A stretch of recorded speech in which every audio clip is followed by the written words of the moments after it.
प्रधानमंत्री नरेंद्र मोदी महात्मा गांधी के पुण्यतिथि पर गांधी स्मृति आयोजित प्रार्थना में शामिल हुए।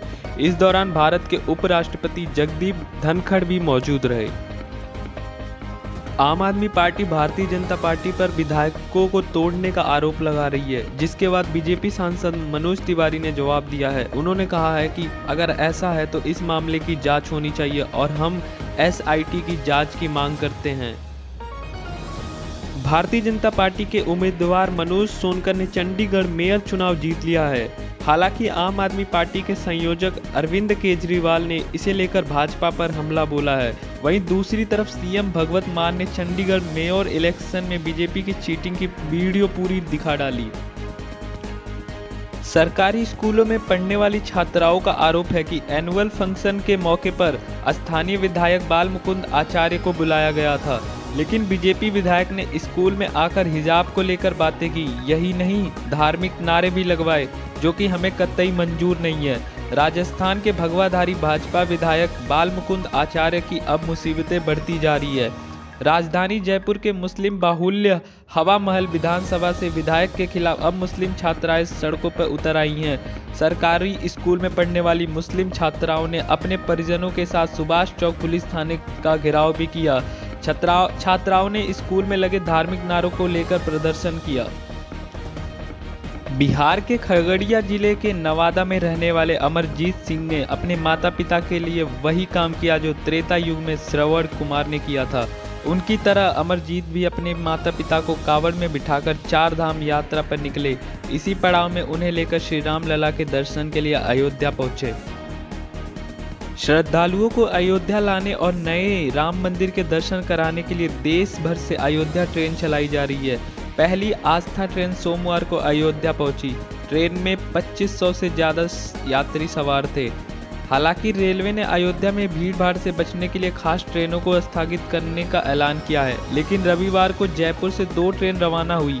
पहली ट्रेन सोमवार सुबह 8 बजे अयोध्या पहुंची तो भव्य स्वागत किया गया। राजस्थान के अलवर से बड़ी खबर, मानवेंद्र सिंह जसोल की गाड़ी का एक्सीडेंट। डिवाइडर से गाड़ी टकराने के कारण हुआ हादसा। गाड़ी में मानवेंद्र सिंह समेत 4 सवार 3 लोग। मानवेंद्र सिंह की पत्नी चित्रा सिंह की दुर्घटना से मौत की खबर। पूरे केंद्रीय मंत्री जसवंत सिंह के बेटे हैं मानवेंद्र सिंह। न्यूयॉर्क के मैडम तुसाद म्यूजियम में योग गुरु बाबा रामदेव की एंट्री हो गई है।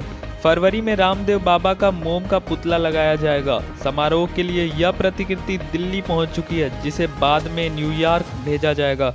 मैडम तुसाद न्यूयॉर्क में स्वामी रामदेव से पहले भारतीय सन्यासी होंगे जिनकी मोम की प्रतिकृति लगेगी। अब तक की सबसे बड़ी खबर बता दें, पाकिस्तान के पूर्व पीएम इमरान खान और पूर्व विदेशी मंत्री शाह महमूद कुरैशी को गोपनीय सूचना लीक करने के मामले में 10-10 साल जेल की सजा सुनाई गई है। गैंगस्टर लॉरेंस बिश्नोई के खास शूटर राजन की हत्या कर दी गई है। शव को जलाकर हरियाणा के यमुना नगर के ठिकाने पर लगाया गया है।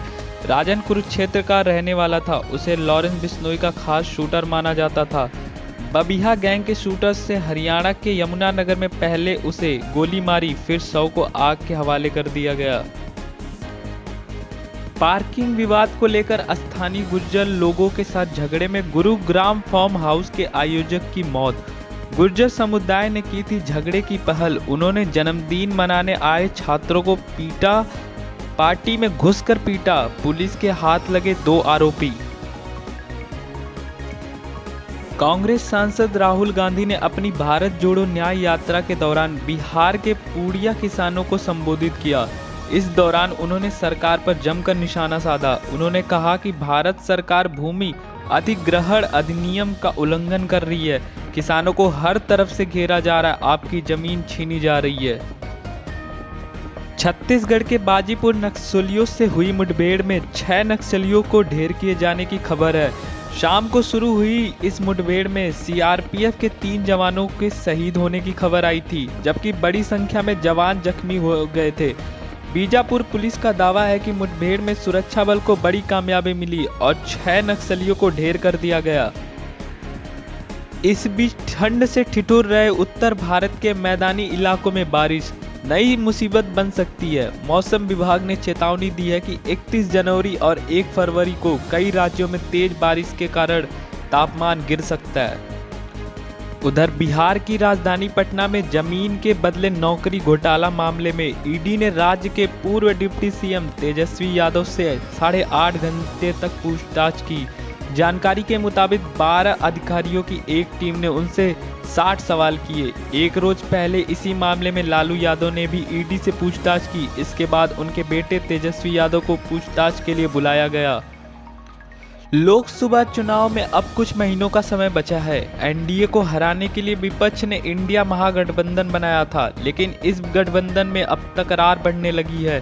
सीएम ममता बनर्जी ने कांग्रेस और सीपीएम पर निशाना साधा है। नीतीश कुमार ने बिहार सीएम की फिर शपथ ली तो बिहार से लेकर दिल्ली तक भूचाल आ गया।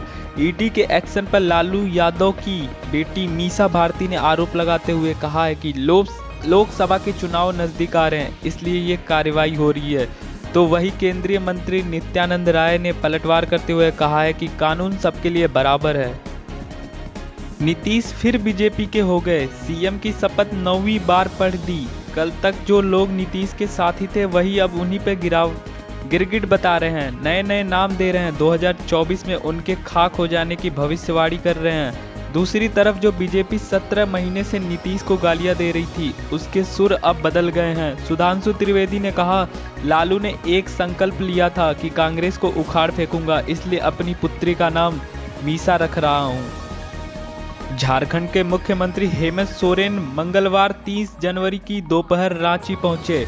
वो 23-19 जनवरी से लापता थे। रांची पहुंचकर उन्होंने सीएम हाउस में सत्ता पक्ष के विधायकों के साथ मीटिंग की। सवाल उठ रहा है कि क्या हेमंत सोरेन की पत्नी कल्पना सोरेन मुख्यमंत्री बनेंगी? पाकिस्तान के बलूचिस्तान में हिंसा हुई। बीएलए ने माच इलाके में कई हमले किए। बीएलए ने हमलों में पाकिस्तानी आर्मी के 45 सैनिकों को मार गिराने का दावा किया है। वहीं प्रातः की सरकार ने बताया कि मार्च में बीएलए की ओर से हुए हमलों को सुरक्षा बलों ने विफल कर दिया है। बताया गया है कि बीएलए के लड़ाकों ने मार्च शहर की घेराबंदी की कोशिश की है। जंग के बीच लेबनान इजराइल बॉर्डर पर हिजबुल्लाह और इजराइल की सेना के बीच संघर्ष तेज हो गया। हिजबुल्लाह ने इजराइल के खिलाफ गुरिल्ला वार छेड़ दी है, जिसके बाद उसने एक वीडियो जारी कर इजराइल पर हमले का दावा किया। हिजबुल्लाह ने दावा किया है उसके ताबड़तोड़ हमलों में इजराइल के टैंक और आधुनिक हथियार भी नष्ट कर दिए। बीजेपी पूरी और पक्की रणनीति के तहत अपने वोट बैंक के विस्तार पर काम कर रही है, लेकिन नरेंद्र मोदी को सत्ता से हटाने के लिए जो गठबंधन तैयार हुआ है उसमें दरार चौड़ी